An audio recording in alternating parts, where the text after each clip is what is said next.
Hi, it's Chris Watkin here, and I'm with Neil Whitfield, who is a letting agent growth specialist. Used to be a very famous letting agent in the Northeast, and then decided to sell up and help letting agents. Um, Neil, how can property sourcing actually help letting agents attract landlords from other opposition agents? Talk to me.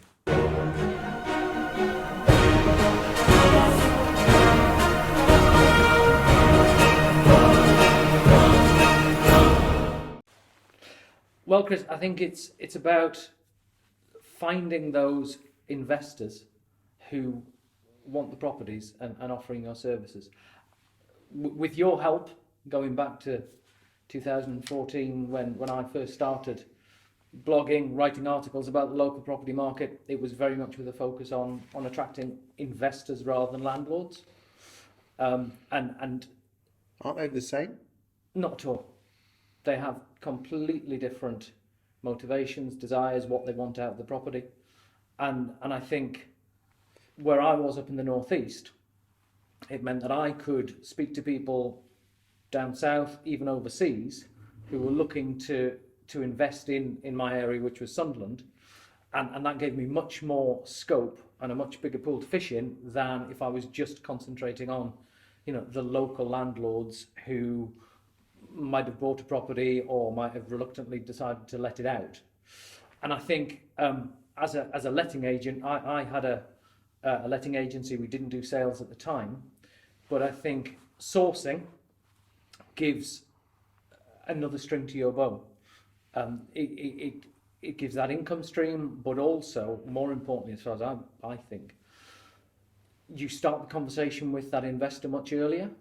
You find out what they've got to spend, you find out what they want to get out of that investment, and you hold their hand and you walk them through that process, and you're the expert.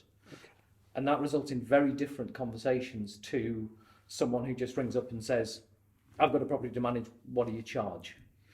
Okay, so is that just as simple as just putting an advert saying we do property sourcing? It could be. Okay, how did you attract property investors to you in the first place? So they were ringing you and you not having to go to them.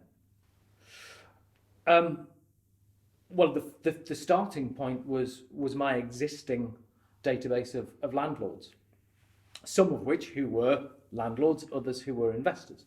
So the stuff that I was doing in terms of blogging, producing newsletters, talking about the local property market, that in itself meant that those people who were interested in the high yielding properties, okay, or the good opportunities that they could do up and, okay, sell on, they raised their hands. Okay, so you weren't doing that. What most agents do is talking about themselves or their firm or the difference between Section 8 or Section 21. Not at all, because that doesn't interest them. And that's, as you said, what most letting agents do, and that's what they get wrong. That list of bullet points in the window of, evening viewings, fully referenced tenants, everybody has that. It means you don't stand out. The phrase I use is vanilla sludge. Everybody is the same. And that's why landlords ring up asking what your fees are, because it's the only thing they can actually choose you based on. Are you 12%? Are you 9%? What are you? You're not actually setting yourself apart from the competition. So going back to the original question, you attract those who are interested in the investment side from your current investor database, but also you can very, very cost effectively go out using things such as Facebook to into the various different property groups through paid advertising. I attracted a list of whole new property investors through, I don't think I spent much more than 20-30 quid just dropping an ad to a very specific group of people who were part of the property investor community. So you were talking about the property market. Yeah. What about, were you actually writing about property deals they could buy themselves? Yeah, so every week I would feature 2 or 3 properties that were on the market with other agents. Sorry, other agents? Absolutely. But most agents wouldn't dream of highlighting another agent's property. Most agents wouldn't, and funnily enough, I had some some interesting conversations with agents in my area who also couldn't quite grasp it and couldn't quite see that I wasn't trying to screw them over. But it positioned me as that local expert. The fact that I was saying, here's a property, I haven't set foot in it, but based on what I can see from Rightmove, it's going to deliver this sort of a yield, attract this sort of a tenant. From our experience, we know that it's an area that will let well. By the way, if you want to arrange a viewing, get in touch with so-and-so agent down the road. So, apart from a few raised eyebrows with agents, did you actually have any agents complaining to you or saying take it off?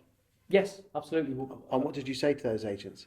I said that I would reluctantly do so. I questioned that actually I was helping them, and couldn't quite see why they wouldn't want me to essentially make it easier for them to sell their properties. But me being me, and we go back years, so you know the sort of person that I'm like.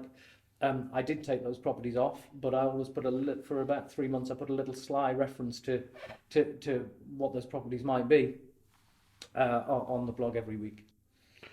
Okay, so did you actually have any agents that changed their mind and say, please put my properties on? No, I didn't, but I did have a few agents who made a point of noting and saying that they saw what I was doing and were really grateful for it. Oh, so you actually had agents thanking you? Yeah. Wow.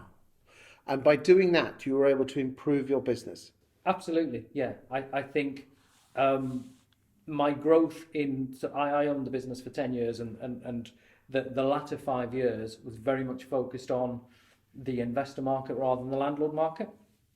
And what we've just described there was absolutely pivotal, and I wouldn't have achieved the growth that I did without that approach. What sort of growth did you get, if you don't mind me asking? It was up and down. It was double digit every year. So that's pretty good, mate. Well, up in the dim reaches of the north. There you go. Yeah.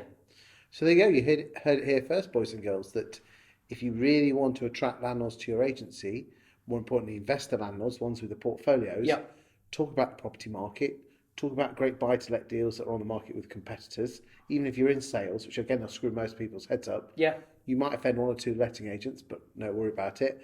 And you will attract the landlords you so richly deserve and decent fees as well. Absolutely. Yeah? Well, the conversation about fees rarely came into it, and that was the great thing, that there were a number of occasions where we'd been through the process, the investor had bought the property, our contractor had refurbed it for them, we'd moved the tenant in, and we'd not even had the conversation about fee. And they pretty much all turned into managed landlords because they were from out of the area. Fee didn't really come into it. Thank you.